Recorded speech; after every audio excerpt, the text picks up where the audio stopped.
12:40 en todo el país. La temperatura 7,8 en la ciudad de Buenos Aires, un poquito más baja la sensación térmica, pero tranquilos porque hoy fue la mañana más fría de esta semana y la temperatura va a empezar a subir. El miércoles, el día del partido, la temperatura debería estar rondando los 18, 19 grados, así que va a ser más que agradable. Seguimos hablando del Mundial, seguimos hablando del liderazgo que recién comentábamos acá con los chicos acerca del liderazgo de los distintos técnicos y estamos en contacto con Carlos Fara, él es analista político, para hablar justamente del liderazgo en términos políticos, pero tomando como ejemplo la forma de liderar que tiene Lionel Scaloni. ¿Cómo estás, Carlos? Acá Eleonora, Barbie y Mauro te saludamos. ¿Qué tal? ¿Cómo están? Buen día. Buenos días. Bueno, de acuerdo a tu mirada, ¿cuál es el rasgo de Scaloni que más le falta a los líderes políticos de nuestro país? Y yo te diría que humildad, ¿no? Lo demuestra en cada conferencia de prensa, ¿no? El reconocimiento a que a desdramatizar una eventual derrota, ¿no? Lo dijo después del partido de Egipto. Me parece que son rasgos que la sociedad valora mucho en un liderazgo en general, más allá del caso Scaloni. Obviamente lo reconoce Messi también en general en el equipo. Eso es lo que de alguna manera enamora, ¿no? y genera identificación con la sociedad. También vale decir de que no estamos votando en general candidatos humildes, ¿no? Y entonces, No. bueno, hay toda una suerte de contradicción entre lo que decimos que queremos y lo que finalmente optamos, ¿no? El tema de la humildad en Scaloni, ¿lo ves más en cuanto a su forma de liderar para el afuera, en las conferencias de prensa, en la forma que él se planta frente al periodismo y a la sociedad toda, en su forma de manejar el equipo y en el hablar con el equipo? ¿En cuál de esos dos ámbitos lo ves más palpable esa humildad? Y también más importante, porque la forma en que él maneja el equipo tiene como un rol muy particular en cuanto a lo que nosotros venimos acostumbrados al manejo de equipo y liderazgo dentro de un grupo. Totalmente. Mira, yo te diría que a las dos cosas, porque en realidad, viste que la imagen, los seres humanos nos terminamos de armar una imagen sobre una persona, no solamente en función de lo que dice, sino también en función de los gestos y en función de los entornos que lo rodean, ¿no? Y en el caso de Scaloni, la conferencia de prensa es una parte de la cuestión, pero luego, digamos, está la actitud del equipo, ¿no? Digamos, un equipo que había recibido, si no me equivoco, solamente una amonestación hasta el partido pasado, hasta el partido de Egipto. No son jugadores que están confrontando, no le ponen picante a la previa, no le ponen picante no tienen actitudes soberbias en el post de los partidos. Todo eso confluye para hablar sobre el liderazgo, no solamente en lo que haga o diga Scaloni públicamente, sino que está claro que se nota en el grupo y obviamente si eso va de la mano de los resultados, entonces es doblemente valorado, ¿no? Es esto de que las individualidades sobresalen cuando están en grupo y al mismo tiempo el grupo retroalimenta esas individualidades. Totalmente así.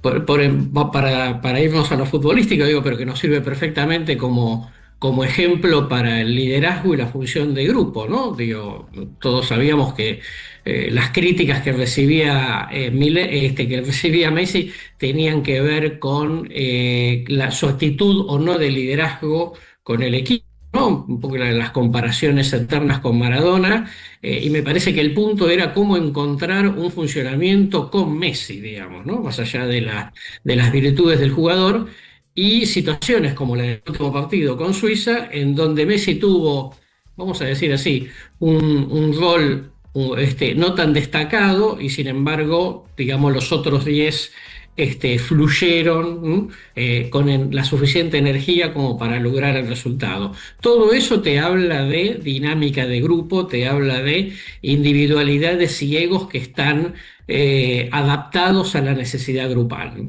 Carlos, Cuando analizábamos a la selección y al éxito y todo, siempre también mencionamos el tema de las vulnerabilidades, ¿no?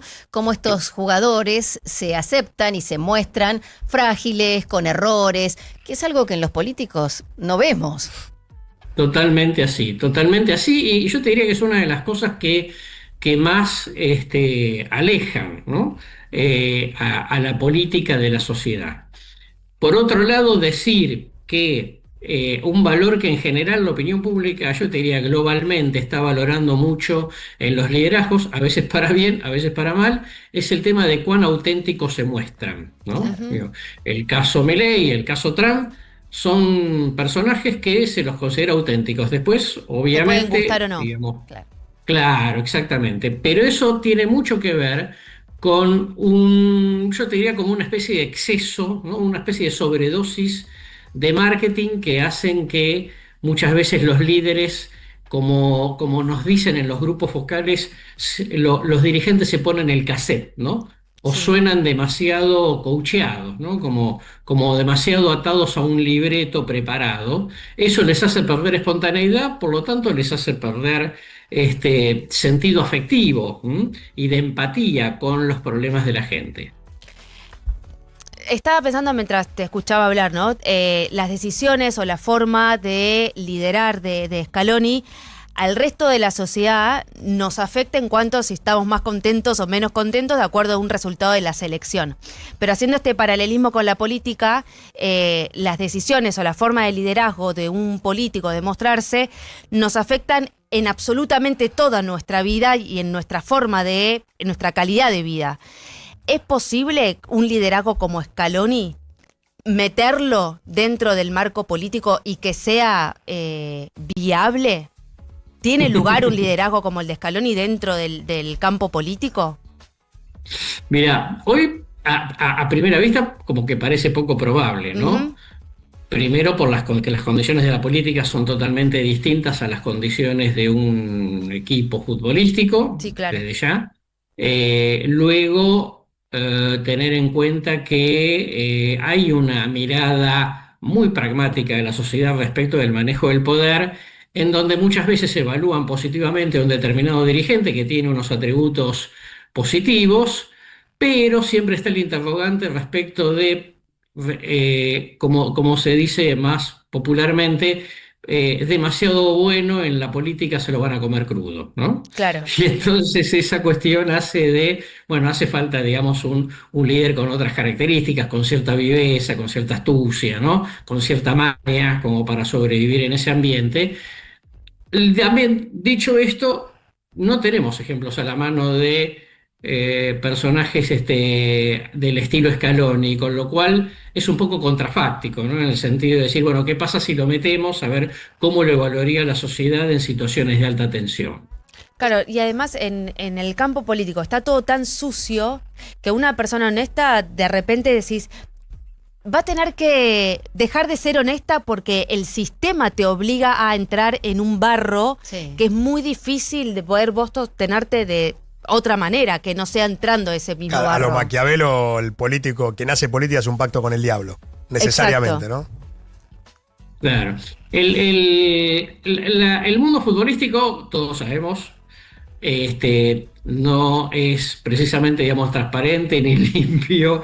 Lo estamos viendo con el caso de la AFA, obviamente, pero bueno, Scaloni, primero por personalidad, ha logrado que no se le meta, ¿no? Que no se contamine con lo Es que le verdad. está pasando a la AFA, Tapia, Tobillino, etcétera, con el trabajo de la selección. Y eso, digamos, sí, ahí hay un tema de seguramente de astucia, de anticipación, que lo pudo manejar bien, porque otro, digamos, quedaría, digamos, lo abrazarían todo el tiempo, tipo abrazo del oso, en ese sentido. Y me parece, por otro lado, que también todo el tema de los egos, ¿no? Como se dice habitualmente, equipos llenos de millonarios, ¿no? Sí. Comparado con el director técnico, hace que también, digamos, ahí yo diría la suficiente astucia como para poder manejar un grupo y que de todas maneras lo que resalte sea la unidad y la humildad, ¿no? En ese sentido, relacionado con el Mundial también y relacionado con la astucia, aunque era una astucia evidente también, yendo más al lado político ahora, desde la salida de Adorni del gobierno particularmente, con el Mundial jugándose y con Argentina avanzando hasta las semifinales y que va a tener otro partido más, sí o sí, digamos de manera obligatoria, ¿le es más fácil el camino? El gobierno fue, si bien... Si no lo hacía era como ya estaba dudando de la inteligencia política, ¿no? Pero si no, si el Mundial le sirvió también y la salida de Adorni para decir, bueno, facilitar un poco el camino, al menos planificar lo que se viene, sobre todo con el año que viene, que es electoral. Empalmó positivamente. Podría no haber sucedido, digo, Argentina si perdía, bueno, no solamente el sábado, si perdía, digamos, el miércoles o martes anterior, obviamente el clima iba a ser otro. Dicho esto, de todas formas, tengamos en cuenta que un beneficio adicional para el gobierno es que termine el Mundial, porque termina el domingo que viene, empalma con las vacaciones de invierno, con lo cual, digamos, la política full vuelve realmente más en agosto. Todo lo positivo que pueda suceder, e inclusive si Argentina llega a salir campeón, de todas maneras no borra de la cabeza de la gente sus preocupaciones cotidianas, ¿no? Vale decir, digo, que el gobierno en todo caso puede ganar un ratito de tiempo, pero no mucho más que eso. Estoy leyendo el arranque del texto que vos escribiste. Los seres humanos endiosamos a aquellos líderes en quienes queremos ver lo mejor de nosotros. En este caso se trata de humildad, disciplina, constancia, responsabilidad, genialidad y espíritu de equipo, que es lo que vos resaltás de Lionel Scaloni. Me quedo con la palabra, los seres humanos endiosamos a aquellos líderes a quienes queremos ver, en quienes queremos ver lo mejor de nosotros. Endiosamos, los ponemos en un lugar donde sentimos que los seres humanos de alguna forma no podemos llegar. Uh-huh. ¿Qué nos faltaría y por qué no podemos hacer carne eso que admiramos tanto de un líder como Scaloni? Buena pregunta. Mira, obviamente, digamos, hay una respuesta fácil a eso, que es, bueno, la responsabilidad de cada uno, ¿no? Desde su lugar de trabajo, desde su lugar de ciudadano, de padre, de hijo, etcétera. Ahora, y yo concluyo, digamos, el artículo diciendo que también le tenés que dar condiciones a la sociedad, a los que componen la sociedad, para que se puedan expresar como humildes, transparentes, constantes y que puedan explotar su propia genialidad, ¿no? Me parece que también es cierto que en la medida que fuimos acumulando crisis a lo largo del tiempo, es como más difícil pedirle al ciudadano común alguno que resalte alguna de estas virtudes, que no es que no las tengamos, ¿no? Digo, me parece que son virtudes que aparecen de a ratos sí, de a ratos no, dependiendo de la circunstancia. Carlos, muchas gracias por esta conversación con nosotros. Interesante tu artículo de esta comparación acerca del liderazgo, lo que pasa en la escaloneta, lo que pasa con nuestros líderes políticos. Y para tener en cuenta, me voy a quedar con esto último que decís de la responsabilidad individual también. Para uno empezar a hacerse responsable de ese cambio que siempre estamos buscando afuera y que sentimos que no llega, pero a veces no llega porque ninguna de las individualidades, y ahí estamos todos involucrados, se hace cargo de ser parte de un equipo para finalmente sacar este país adelante. Así que muchísimas gracias por esa reflexión. No, por favor, un placer como siempre charlar con ustedes. Gracias.